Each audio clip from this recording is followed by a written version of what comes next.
bit more facilitary, especially when there is already a Diana and a Felios. There's a lot of carry potential there. So Kwangdong probably going to take away one of those little avenues potentially. Like the Gwen ban here quite a bit for Keen.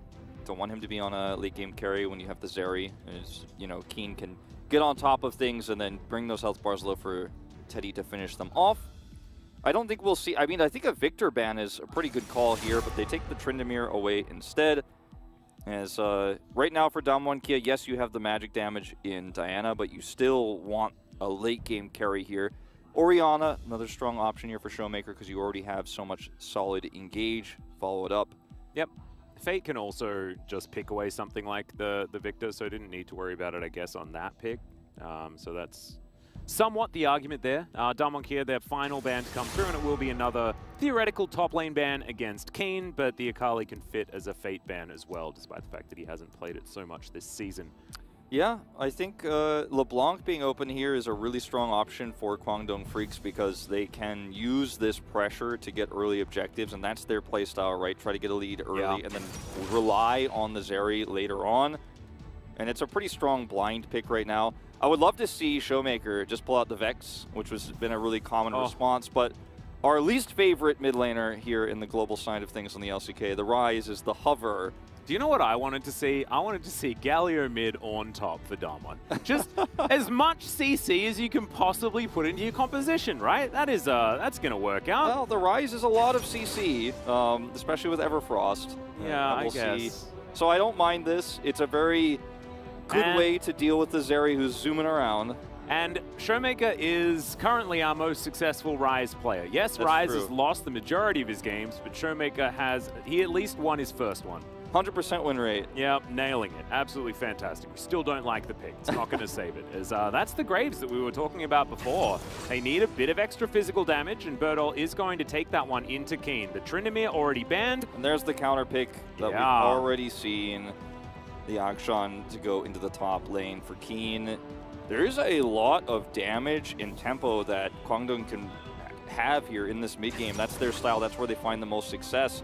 And then it's somewhat shored up by the fact that it's Teddy, you know, on this Zeri pick for the late game where if you can set up enough damage, then you're going to feel great. My problem is I don't feel like there's enough realistic damage throughput with the Akshan and LeBlanc to get those champions low for Zeri to actually finish people off. Because if she goes in early, then she'll just get CC'd and blown up, so she has to be very careful and come in late. So LeBlanc's poke with the Ludens is going to have to be so careful and calculated and done repeatedly. But then that same CC that can lock down the Zeri might be a problem for Fade as well. So it's very difficult to set up for Teddy to do that damage later on. But if they get enough of a tempo lead, I think this draft can work out. I think it's really interesting, though, because they're not up against anything that can really pressure them from range. There's not a lot of poke on Damwon's side. They're playing one of their Diana compositions that is very divey. It's very side laney as well, with the Rise and the Graves. Playing the map will certainly be an option, but playing these poke around objective games is not going to be that so much. So this sort of jostling for position and the war of attrition should be won by something like a LeBlanc that is not going to be as hindered diving forward to get little combos off and then slinking back away again. So Kwangdong Freaks actually have a lot of options here, especially with the peel that Braum and Poppy will provide together for Teddy on the Zeri. Yeah, I think that the comp can work out if it's executed correctly. And my biggest fear for Kwangdong, again, is the side lane that you talked about for Damwon Kia, because that's where Kwangdong can look a little bit lost defending and setting up on objectives. Yeah, that's it's one of the big issues, and we'll keep a bit of a microscope on that as we hop onto the Rift for game number 1. Damwon Kia up against Kwangdong Freaks. Let's see how these two teams have done after a week break. Bit of a reset, and especially an important one for Kwangdong Freaks. And with the Poppy now in the hands of Elam as well, something that you already stated is something that he's been quite successful on, and the pick has just been successful in general and works very well into Diana especially. Yeah, and it's a great response. I think we're going to see her, her picked still against early Lee Sin picks on blue side against early Diana's on blue side, which is kind of a Damwon Kia exclusive here in the LCK at the moment, but it's a really strong pick.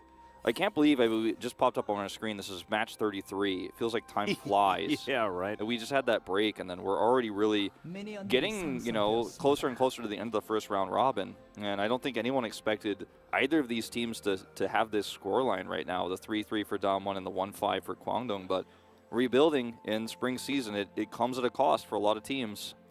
Certainly does. Damwon 3-3 is probably, I guess both of these results are very surprising. Yeah. So a little bit unfortunate. But let's see who's going to be able to find a little bit of redemption here in this particular game. Damwon wanting to get to that positive win rate after the Lunar New Year break. Certainly going to be helping them out. And Kwangdong wanting to get off to a much better start. Momentum going to be huge for them if they can win a game, especially here against the, the last 3-time LCK champions in Damwon Kia. That's right. It's such a huge momentum swing, I think, for Kwangdong if they can pull off an upset here tonight. Keen got a counter pick. That's the red side power you're going to get here. And this is going to be, as we've talked about, only the one time I think it happened when Valdez and I were casting this one. You can poke out the Graves a lot very easily. You have a lot of, when you play top Akshan, you can swing around either of these pillars or walls, whatever you want to call them, around the river there. And it's very annoying for Bertol to trade as you haven't engaged. Yeah, a little bit of action here towards the bottom side as Teddy trading back quite nicely, getting a nice little stun as Bertol's in so much trouble. That is, I'm not going to say the name, the boomerang to come out to get a bit of extra damage there onto Bertol. But you see what I mean? Like, because Keen can just constantly harass with the boomerang and then auto attack, it's hard not to say it. Yeah. And especially when I'm cast with you, because you know like all the ability names. But you can harass and then hit that double auto and then swing around this wall here very well from red side. And it's really easy to just put insane amounts of pressure on a Graves who has to manage his autos between the minions and trading. Well, right now, Elim is going to be spotted on this ward if he does decide to go for an early dive. Definitely an important one here because Flash Heroic Charge is going to be difficult if Bertol's standing next to the turret, and that's precisely where he is. Good vision here on Canyon as he makes his way in. Elim will have to get out of here as the Q is going to miss. Just zoning him away. Vision in the brush, and yeah, Elim is going to be able to get out, but Bertol, yeah, misses a whole bunch of farm. This is a really great way to use your early jungle advantage you have as Poppy, is more trading here. Yeah. As Elim is going to be able to win kind of a 1v1 exchange in the jungle like this in this early game very easily, especially when they have this much prio, so they deny even more CS there onto Bertol on the top side. It's not deathly, but he will have to teleport back early and did lose a few minions and a little bit of experience. As Showmaker gets a root, he is really pushing it in. Yeah, Fate is not having a great time here in this early stage, as Showmaker retains a 75% win rate on this rise. More action bottom lane, but it's into a Braum, right? It doesn't exactly feel like you're going to get too much work done, but Hoyt not going to be able to put up the door forever, as Teddy just dashing out of the way of this one. And Zeri's early laning phase has been exposed so far, but as you can see, it's a stacked wave that's heading towards Kwangdong Freaks, and they should be able to grab as much farm as they would like. As Bertol finally with a wave pushing back, but you can see CS difference is more than a wave right now. Canyon will grab this scuttle. Just heading over here to put a little bit more pressure on with the Gravitum available here for Duckdom. If they could bait and engage, there'd be a lot of opportunity here for Canyon to make something happen. So he's going to hover around and take Krugs away instead. And if something happens here, then he'll make the play for it. But still, a pretty nice CS lead here for Duckdom. Like, it's been a great start with the early Calibrum you have. You can poke a lot. You can be very annoying, as we've seen here, especially when Kellen is running that Glacial Augment. And that first exchange is really what put Teddy on the back foot. Yeah. And okay, Keen looking for a little bit more action. Throws out that Vibranium boomerang of his. Yes. Trying to get some work done. Not going to quite find Bertol with that one. As he does at least get this wave forward. Has used his teleport already. Keen holding onto his. Like, so much power now for Keen here in this lane. He's still got a biscuit. Like, he's really just kind of casually chilling up here. Yeah. Feels so good about this position. But that's what the counter pick that you get. Now, this Akshan is going to be way less useful in the late game than a Graves will at, team fighting straight up, because Graves has way more damage, way more survivability. And Akshan's going to kind of be Jack in the Box, pop out and scare you, and maybe hopefully kill somebody when you're cloaked and they don't see you later on. And if Keen gets ahead or got a kill earlier, for example, if Canyon didn't come over, then he becomes a menace in the mid game. But so far, even though Bertol lost a little bit of minions, he's staying fairly even. We'll have to head back once more, but You know, this is kind of best case scenario for the Graves. Yeah, well, Rune Prison coming on in here as Canyon finds Ellen face checking. A little bit late on the Steadfast presence there as Canyon now going to be able to use that E, gets the reset as Fate uses his decoy quite effectively. And Damwon Kia win out on the trade health-wise, but it's going to be flashes retained here by the mid and jungle of Condom Freaks. Canyon still getting on in here, trying to steal away some popcorn chickens, and he will do so. Very, very... Oh, that's a lot of flashing happening. Yeah, he was scared he was going to get caught into the wall just there by the charge, and then might have gotten followed up by a tether there from Fate, so... And also the Tarzan was coming on in as well from Keen, so he was deceptively close by, given the mobility that Akshan does have. And also, a bit cloaked, so it's hard to know exactly how close he would be. So Canyon, a lot of respect. It's a pretty big win for Elim to have flashes traded, though, because he still has Hex Flash, and he's not as reliant on his flash for engages as Canyon will be on this Rift Herald fight. So pretty nice for them, actually, to pick that one up. Canyon overextending a little bit there in the jungle, going to cost him a really critical summoner 45 seconds here before that Rift Herald spawns. Yeah. Another dredge line going to connect here as Hoyt just puts up the door and says no. Look, we keep seeing these engages, all this excitement, but yeah. The door is a powerful tool. Dematerializer used here is getting a little bit dicey down here on the bottom side. Yeah, and CS is certainly being matched bot side for top side, right? And that's why you can see it's only about 300 gold in it for Damwon Kia, and that's largely to do with Canyon farming a little bit faster and Showmaker winning lane. Exactly. It's been a very standard start here for the Zeri. Like, I just want to make sure if it's your first time watching, like, she does kind of struggle in the laning phase. She gets pushed in. She will lose a few CS here and there. It gets much easier for her later on, but in the early parts of this, especially against something like an Aphelios Nautilus, you're under a lot of threat. So this is very common, very standard. Teddy is behind, quote-unquote, but he's actually kind of on track for where you would normally be. Yeah. And as you can see, a bit of a reset coming on through here. It's going to be the topside move for Dr. and Kellen as Hoyt and Teddy moving on up as well. It is going to be that Rift Herald spawning time. In fact, Shelly turned up a little while ago as Damwon Kia have already started it up, and they do have the tempo advantage. Dr. and Kellen moving on in here, as you can see. And a little bit late is Teddy and Hoyt. So I actually think they probably should have stayed there, but they're looking to try and answer what is going to be a bit of a lane swap. As you can see, Dr. and Kellen moving on up. And they didn't want to leave Keen there by himself as Fate gets a little bit of poke damage onto Showmaker there, but Showmaker doesn't mind too much. I think he just wanted to see if he could make him miss the cannon rather.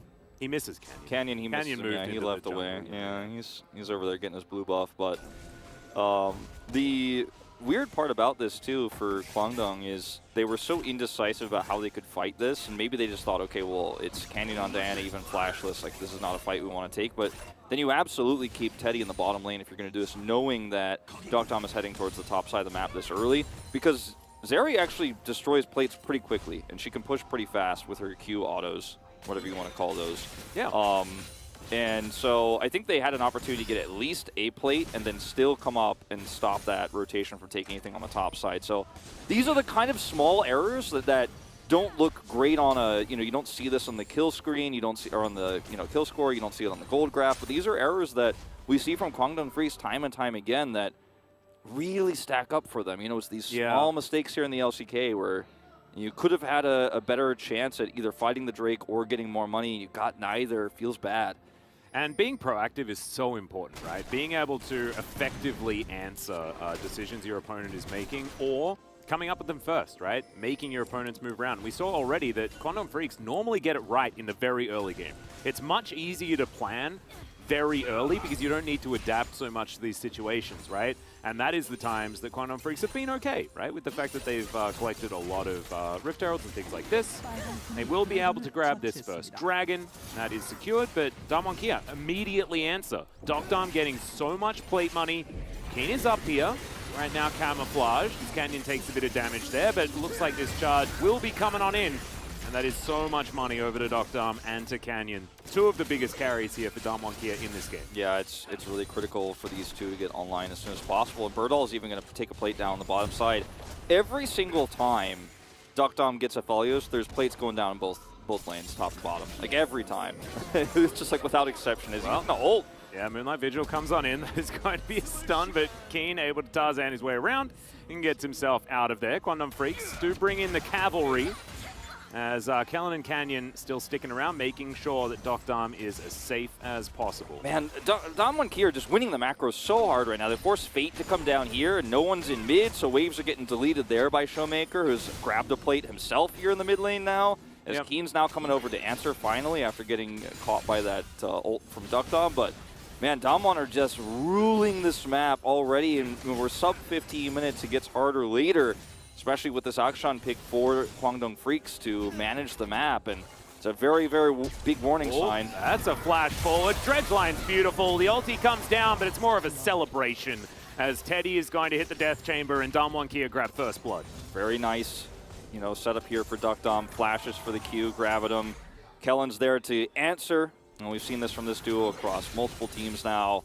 So well executed, and you know, if Keen goes in blind, they might get more. Yeah. He's going to once again get away from this Gravitum. And we saw actually, like, Deft was utilizing the Gravitum so well yesterday, it felt like, okay, it's going to be a bit of a fight here instead. There's the exhaust, and Dokdam immediately falls down. Canyon, Moonfall, but a little bit too little, too late, as you can see Keen doing so much damage. Maybe they don't want to dive the turret, and they don't. Elam's going to get out of there, but mission successful. Dokdam is going to be punished. I like it a lot. What I was going to say is that they were using Aphelios as an engage tool, but he was just absolutely destroyed after managing to figure that one out earlier on, as Bertold taken down very, very low, but Fate not going to be able to finish this one off just yet.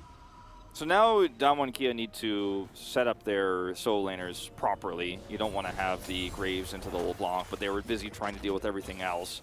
You know, in terms of the top side here. This is the route into the Kellen ult that helps guarantee. He has Calibrum, so can kind of casually kite away from the turret and set it up. But gets a little bit greedy here this time around, and of course is without his ultimate. And so is, you know, the follow-up here from Canyon very good to defend, and Kellen gets the hookser. It's like, okay, we gotta get out of here. Gets the root on the point. And Canyon's almost able to dash back in there and take out Elam. But yeah, that was a nice turnaround here for Keen, especially who picks up this gold. But is it enough? That's the question. Like, we need to see more of this. We need to see more punishes. We need to see more decisiveness. Yeah. I do like how Keen's been playing, though. You can see very aggressively positioned, and he's on a carry. Like, Keen does have a lot of agency to really win this game. However, they are still behind. Kwangdong Freaks haven't been able to do enough to really damage Damwon Kia's like macro control and tempo advantage. As Keen fighting underneath the turret, not exactly what he wants. Ah, he was so close to the plate and he doesn't get it. He was fighting that way because 14 was hitting like 1 second later and he really wanted to get it, but he's not able to. Ooh, heroic charge as Elam doesn't quite get the stun, as once again Canyon in a bit of trouble here. He gets the ulti, Moonfall comes down as Canyon trying to fight this one out, but it does not work. Keen seems to be everywhere as the back massage not quite going to land there onto Kellen. I believe it was interrupted. Yeah, he canceled it there. And the push for Birdall on the top side is a consolation prize here for Damwon Kia, but with no plates up on the map anymore, they won't be able to turn this one into some traded gold across the map. Still a gold lead here for Damwon Kia, but these are the kind of plays you have to make with this Akshan. These are the kind of plays you really need to be looking for as Kwangdong, where you can leave Teddy to his own devices, you can leave him in a lane to farm, but everybody else needs to be looking for punish plays non-stop. And they're finally really starting to hit their rhythm here. Luden's online here for Fade as well. As Elam set up here in the brush, and they just caught backing up, trying to get back through the river here. Yeah. Fade doesn't hit the chains here, but they don't even need it. Keen diving on forward, just seems to be pretty constantly at the right place at the right time, but gets out of range. And Keen's not going to be able to finish off the second kill. But you can see now Canyon 0-1-0. Not quite with as much impact as he often has on this Diana in the early stages of the game. But still, very early, he still does have, you know, 25 CS advantage, something like that. So the Diana is still power farming like she wants to do. Yeah, you can see it with the lead there. 639 right now is the gold lead. He has the advantage he has with that power farm advantage. And he's still going to be very, very powerful later on as well. The question becomes, when does Damwon Kia really make their stand? Because you can tell they're a little bit uncomfortable to even fight for this Drake right now. and they're like, okay, well, it might be a solo on the Herald. We're a little bit late on that. Now we can't really set up for this Drake because Kwangdong have a really nice advantage right now at this game state. So gonna give up both Herald and Drake, it looks like here. Yeah. This tower cannot do anything with Shirley in the vicinity, so Damwon Kia getting out-tempoed. Now, at least Birdall gets a turret, right? These are things that you want. Showmaker is almost able to say the same, but he's not quite able to. But yeah, that's true. I did kind of tell when you've got two of the side lanes pushing it. So I take it all back. Not quite out-tempoed. However, they do lose the mid-outer turret. Well, I think the value of the gold on these turrets is nice, but I think making sure that you're headed towards that threatening soul point is more important for Kwangdong here. And they didn't really have a great option. They didn't have teleports to trap Birdall. Keen's actually coming over here and messing up this engage. Yeah, Birdall actually doing a lot of work as he was blocked by some of the Krugs. Certainly not exactly the most fun. Minions are just the worst. Now Teddy's up here. Birdall might actually be going to the grave, it looks like here. Yep, that's going to be the ulti to come through. Birdall trying to get out, does have flash, is going to use it as Teddy dashes over the wall. Canyon is going to find him though, and this is very dangerous. Teddy, no flash, but actually tries to fight it out. Knew he had nowhere else to go. In the meantime, it's a solo kill in the mid lane as well, as Docdom is just going to murder Elim, and there's some revive action. Yeah. I love it. Teddy back up yet again. He's like, you didn't see anything, it's fine. This is so huge because Zeri is the type of champion who will really benefit from this because she can go so quickly back into the action, look for another fight, and also go in farm mid lane. You know, she's going to be able to catch the wave that's been sent through for Duckdom and clear that one up. So no lost farm, because that's where we're really heading, right, is when does Zeri come online? When does Teddy actually have the opportunity to help them team fight? Because that's the soul point fight we're looking for, and then the soul fight that follows. It is Cloud Soul, which is great for Zeri, who loves that extra movement speed. Yeah. As not the greatest start. We skip the part where Keen messes up the engage, but then they're still able to collapse on the Birdall here. Some flashes are exchanged. Canyon actually comes over here and tries to save the day here, but you could tell, you know, this is kind of where Diana's at right now. She has a few abilities that she can use on cooldown, but isn't really able to do a ton of damage. Keen comes over here, gets the res, and all that extra gold. Yeah, it was actually relatively close there, as we're going to see Docdom finding this solo kill onto just... 잡았어, 뽀삐 잡았어, 뽀삐 잡았어. Elim, that was a bit of a... I got Poppy, I got Poppy, as we said. Yeah. He just did so many things. He did so many things, and then Elim was dead. And Elim just kind of stood there and was like, no, you can't do that many things. Graviton is so frustrating to deal with when Nephelios is left to his own devices sometimes as a melee champion. You're like, well, I'm stuck, and he does a bazillion damage, and what can I do? If you don't have anyone to punish that, and it's like a 1v1 scenario in mid, which happens so much when the enemy AD carry is gone, that's why we see so many solo kills mid by the Aphelios, where he just flashes forward, Graviton somebody, and then kills them, and it's like, cool. Thanks for the money. Yeah. Elim over the side. Quantum Freaks wrapping around. 4 versus 3 right now on the bottom side as the teleport's going to come in from both sides. Great steadfast presence there as Elim looks to get out. Depth charge, not really doing too much onto the Poppy as Canyon is going to be forced out of here as well. Birdall down very low. Quantum Freaks not going to go for the extra dive. It's still a 2,000 gold lead approximately. But as you can see, Quantum Freaks feeling like they have a lot more power here at around this 20-minute mark. Yeah, I mean, this is where you want the Akshan to be, right? You've got him 3 kills, and he's looking for his second item here soon. Going for the rapid-fire cannon. It's going to give him a lot of extra damage at range. He can help chip away at those health bars that Fate is setting up. And Fate is very quietly really set up a lot of these team fights. He's, you know, had a tough time in the laning phase, a few CS behind, but it's kept fairly even. But I like how much he's been able to do for his team in these exchanges. He's often forced Damwon Kia away because he's hitting that consistent poke with the Ludens. Going Void Staff second, which we always have to give a little golf clap for here at the LCK, especially against this tank Rise build. Really like to see how Fate has piloted this so far, and this is a very winnable game for Kwangdong Freaks. Like, everything is being hit on the mark.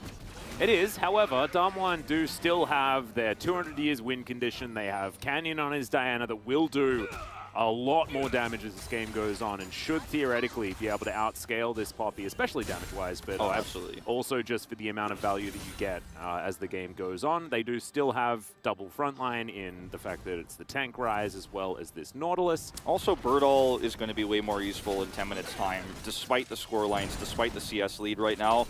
Bertol becomes relevant because he just becomes so impossible to kill once he gets his Bloodthirster online. And yeah, actually Stormrazor second here for Keen.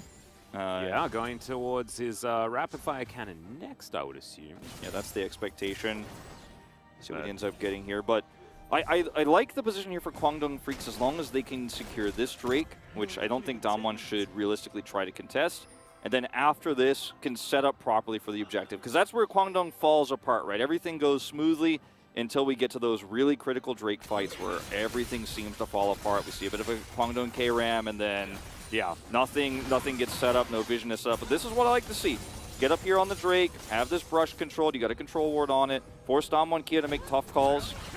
Well, Showmaker just standing in the front line. He likes doing it here on this rise, as Damwon Kia are going to have to brute force their way in. The amount of vision control for Kwangdong Freaks is actually massive. As Keen tanking this down to about half health, just to the Drake, as the third one actually does a fair bit of damage, but not going to do anything.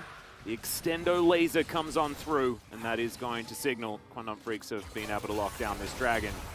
Outer turret in the mid lane also going to get protected here, and Damwon Kia not a lot of options, as they did remove some vision, but that's all they can really say. And they're not at a stage yet. I mean, they were very close to being able to try to trade this for a Baron, but Kwangdong had so much vision, including this ward that's unspotted, so they're not going to be able to get away with this either.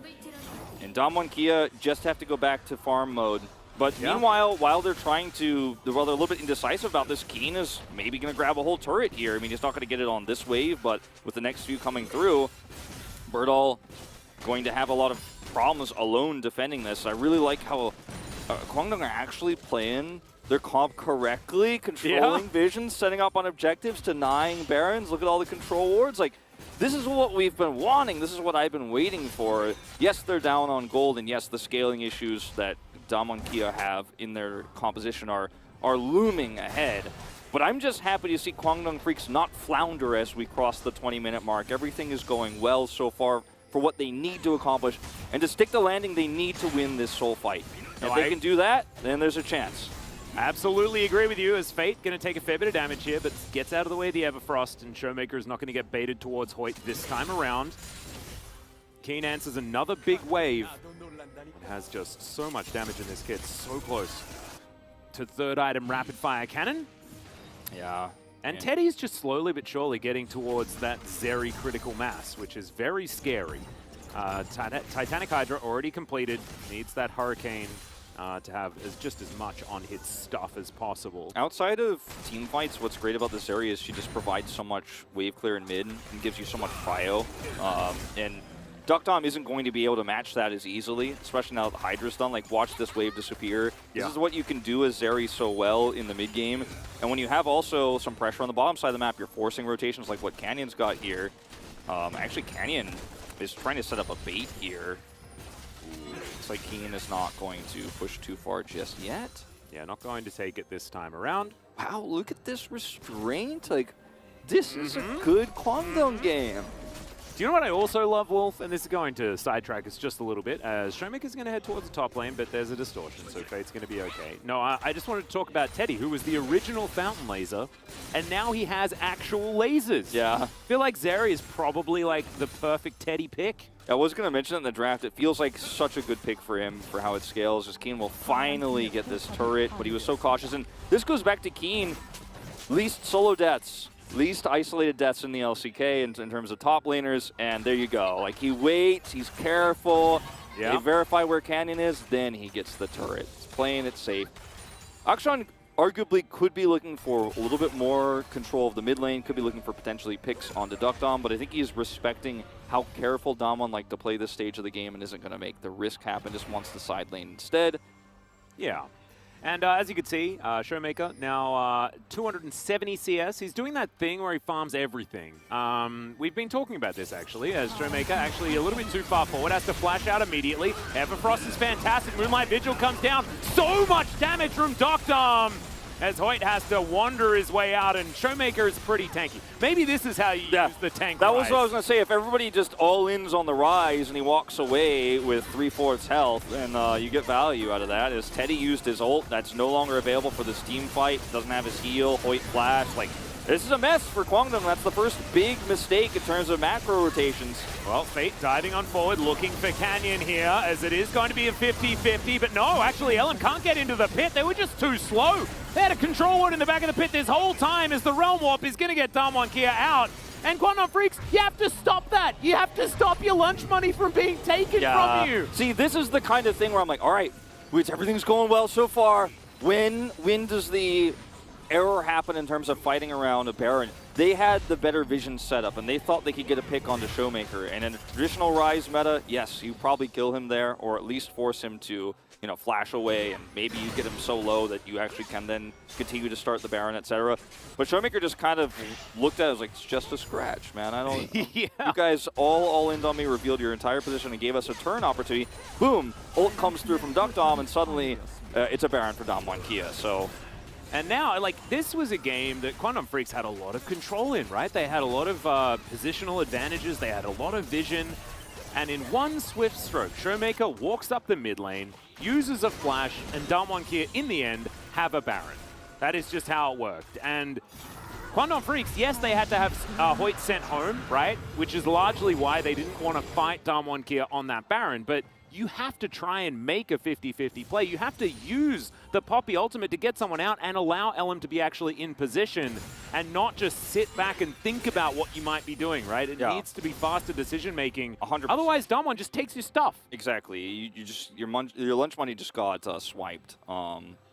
And then like Damwon Kia, the thing where they touch your shirt and they flick your nose. Yeah, that annoying thing. I want to see a replay of that last exchange too, because there's a lot to talk about in terms of what Kwangdong could have done instead of trying to pick Showmaker, in terms of where they were set up, how much vision they had. They still have a lot of vision around this top side, and they are collapsing. The walls are closing in here.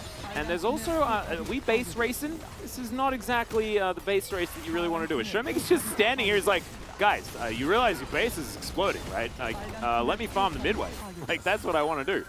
Yeah. As at least Kwangdong are going to be able to get pressure in 2 lanes, right? And yes, you sacrifice a bottom inhibitor, but maybe it stops your mid and top lane inhibs from going down this Baron. I'm definitely like pulling a monocle out or a magnifying glass out and trying to figure out what Kwangdong's thought process was on this one, because you have 2 pushing lanes and you have Zeri, so maybe your thought process is it's going to take you a little bit longer to actually get on top of that inhibitor and take it out. We might be able to get a little bit more gold on the map and then respawn, but they had neither of their teleports available, and Damwon Kia once again just gets away with stealing a little bit of lunch money here. This is the issues that we've seen with Kwangdong. Man, we get to this late game and then suddenly everything falls apart and the wave management isn't right and they're not able to stop these pushes. I mean, it's Baron buff, to be fair, but like, that's why you have to play differently.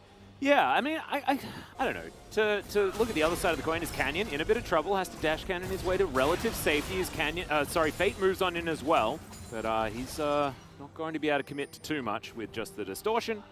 And Canyon's still at about half health, so he's going to be okay. I do want to say that Kwangdong Freaks being able to push out 2 lanes, and yes, giving away this inhibitor, but you want to have Keen in a side lane. He wins the side lane fights just in general, so you can have him there fighting these super creeps. Like, you can afford to do that because that's the playstyle that they wanted to have anyway. And it's Zeri. She wants to sit back and get more items. Now, she actually built the Black Cleaver this game because of the tank Rise and obviously the Graves as well. Yep. And also the application that you can give so that Keen can do more damage. Yeah, that's kind of cool too. It's actually really great because it makes Akshan stronger, as you mentioned. It's a really nice technical item. I don't recommend building this in your solo queue games, but against a comp like this and with Keen and how it's going to affect his auto attacks, really nicely done here to tech that one in. We don't see a lot of Korean pros itemized like this when it calls for it, so props to Teddy for that one at least.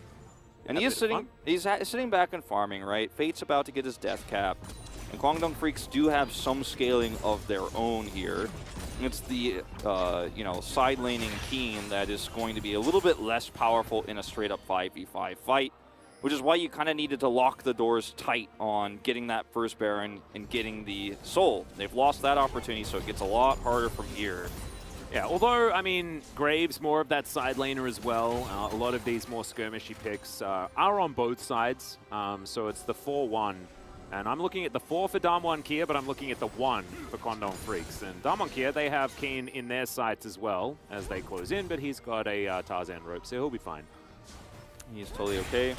The side laning that Graves provides is pretty decent, but with the super minions, it's super easy to just control this area virtually unassisted in terms of a 1v1 because the super minions push through, and Akshan can deal with it under his ruins of his inhibitor and inhibitor turret, but dealing with it out in the open when you don't have any map control is so difficult, so he's kind of permanently stuck back here. Whereas Showmaker has a lot more freedom, has Realm Morph, is going to be able to get out of a lot of sticky situations with his Everfrost. And so now Damwon Kia are just kind of playing the farm game until the next objective fights, which but they have to farm. Strong on. They have to farm 1 less lane. Like, they need to do more. Damwon needs to do more. Otherwise, they just lose 1/3 of the money on the map over and over again. Like, Keen just watches these super creeps destroy whole waves, lets them do it, then farms it up, and then he's like, well, Bertol's not here. He's not getting this experience. The wave isn't bouncing because there's super minions. This is Damwon sort of feeling a little bit silly for taking that inhibitor so early in this game. We've seen this spoken about many, many times, and they are punished for it. Early for this meta, let's say. Yeah. Because it was like 27 in, but oh, good. Bertol taking a lot. And we were talking about Fate having a lot of agency this game with the fact that there isn't a lot of poke, there isn't a lot of range. And it is going to be this Cloud Drake, but Kwangdong Freaks, they can do this. They can afford to sacrifice these clouds. As Showmaker not going to get avenged this time. I worry because less than the gold that Damwon loses, the vision and control of the map that Kwangdong loses because of these super minions is, I think, what Damwon is happy to take an inhibitor for. Because now they have non-stop vision around Drakes, and every time someone is dealing with that wave, they could set up on either objective. Speaking of which, they're looking for the Baron now next. They have this choke point controlled. There is a Scuttle, which is pretty huge for Kwangdong to get a little bit more vision. They've cleared the wave. Fate's teleporting in with his Death Cap. This is a really critical turning point for Kwangdong Freaks if they can win this fight 5v5. Yeah. Fate picking up his 3-item spike right now as well is in the nick of time, one could say. They have managed to pick up the gold advantage now as well with that side lane being farmed. The inhibitor now has respawned, so it should start bouncing back towards Damwon Kia, but they still have that as a relative. Oh, goodbye, Canyon! Fate played it so well! Yeah, pops over the wall, and this is the Fate that we wanted to see from this team. And now Kwangdong Freaks are now going for the Baron, and there's no jungler to worry about. No jungler, and especially no Diana, no engage outside of the ultimate here for Duckdom. This is basically unwinnable for Damwon Kia. They're going to try. Well, they're still going to be able to fight this one out as Goodbye Keeney is just going to explode. It's a great ulti, and Duckdom finds himself all alone. Oh, man. It was looking good for Damwon as they managed to take down Keen, but then Elim finds a phenomenal ultimate, and this should be the Baron. This is definitely the Baron here. Elim on the poppy, man. I'm telling you, this is a champion that looks great. He looks great on, and now Damwon Kia just hoping the health bars are low enough here. Maybe they can push in and this is going down very slowly as Showmaker discovers this. Bertel trying to kite this one out, does so quite nicely, but look at the health bars. Look at the AoE from Showmaker as he takes down Fate. I don't even know where he died. I think it might have been the Baron that ate him, and now Showmaker, the tank moving forward, and he's absolutely a tank. He's just huge. Rolling on top, rolling on through, and the Baron survives. Damwon Kia will not be thwarted, Canyon or no Canyon. And, Showmaker in this moment is kind of a tanky Zeri himself with all the bounce damage he could do freely because there's no threat, and Fate was handled so well in that team fight. Showmaker had, with the Unsealed Spellbook, an exhaust as well, so he's able to really keep this LeBlanc at bay and get on top of those low health carries on the backside here for Kwangdong. And Teddy isn't able to do the damage he would have liked to do. And it almost looked perfect as we're going to watch this pick onto Canyon from Fate. Comes in. He's just looking for, he's fishing for an opportunity. He got the biggest bass, man. That was, yeah. Now, did you play Bass Fisherman on 64? I did a little bit. That was a good one. The Wii one as well. Yeah. As this is really where things start, right? And then the ult comes through. As Teddy is like, maybe I could have done a little bit more damage before this, but it is somewhat premature from Elim, but it guarantees they take out the carry and they can start this. But the damage is slow as Teddy was trying to zone, get that ward up. And then Showmaker comes through here. He's got the exhaust, as you can see. He's got exhaust smite right now on this rise because of the Unsealed Spellbook. So true. They're actually really willing to fight for this because of that. Well, speaking of fighting, Showmaker probably didn't want to take that. He was winning that fight, 1 versus 2. And Duckdarm able to do very quick work of this inhibitor turret on the top side of the map. And this inhibitor you want to take. They've got an open one in the bottom lane as well. This Baron is getting so much value. Every wave getting shoved in outside of that bottom side, but they can just wander on forward. And look at Showmaker. He's gone final form with the Gargoyle Stone Plate. Yeah, this is the seriously. ultimate. This is the final boss. This is the last version of Tank Rise. Like, it doesn't get tankier than this. He's got a stopwatch as well. He needs that Zhonya's complete, and then he's going to be absolutely that final form. And I guess this is what happens when you're out-tempoing the game as the Tank Rise. Close to 4,000 health as well, as that ulti does absolutely... Oh, okay, it wasn't actually an ulti. Thought it was Hoyt throwing that one out, but didn't actually happen. As it was Ellen that couldn't find his ult. Yeah, this is Damwon Kia with just a lot of siege power here. Spade's looking for the backline, but not as successful this time around. Yeah, Damwon Kia just keeping themselves grouped up as 5. The extendo beam not working there for Teddy either, and this Zeri's been pretty forgettable so far this game. Doing quite the damage that we want to see. They need the Miracle team fight, and you know, Teddy's had to alter his build a little bit here with the Cleaver, and now the Maw for a little bit more survivability against the Rise, against the Diana more than anything else. And Kwangdong Freaks need a team fight where they can all work together around the Braum ult and peeling against the Diana. Being the ones who turn is definitely the best way for Kwangdong to approach a fight, but now that they don't have vision anymore, they really struggle. And last time they tried to turn, they just didn't have the numbers. They didn't have the health bars to win that fight against Damwon Kia. And I don't know if Kwangdong get an objective anymore this game. I don't know if it's even possible for that to happen, as Canyon's going to solo the Drake. That's going to be soul point now for Damwon. Super minions on the top side of the map, which is the opposite of where the objective is, so this is perfect for Damwon. Yeah, it's almost like Kwangdong Freaks were really Cinderella this game, you know, and they turned into a pumpkin right before the Cloud Soul was available to them. And it just, they have been circling the drain a little bit ever since then. That Baron, not really what they wanted. It was a bit of a roller coaster ride. But in the end, Damwon were able to reign supreme. Looking for the final 2 inhibitors here, as there are no inhibitor turrets left remaining, and Damwon Kia seem unstoppable. That's a great dredge line, but immediately Fate is going to go into that stopwatch. Huge knock-up to come through, and Showmaker is untouched. Moonlight Vigil does so much work. Moonfall comes in. Teddy explodes. Duckdarm wants to get himself a Penta. He's going to find himself the triple kill. There's the Quadra, as Teddy's going to flash. He wants to deny it. Duckdarm, can you get back and kill this Zeri? That's what you need for the pentakill. The pentakill, the 200 years versus 200 years, and the original reigns supreme. Duckdarm's gonna lock it down for the penta, and they will win this game. 8-2-0 at the end. It's a tough vote for me between Duckdarm and Showmaker. They both had fantastic moments this game. How is Showmaker undefeated on Rise Wolf? Makes no sense. I have to say, this was a little bit of Kwangdong messing up some critical moments. We never got the replay. I don't... Space has that one set up for us. Yeah, I think our Space Carpenters are going to be able to figure that one out. Because that's really the turning point in this game. Is this is the lowest damage we've seen from Zeri so far this week. And just didn't have a lot of setup, unfortunately, in these fights either. Your only engage is really a Braum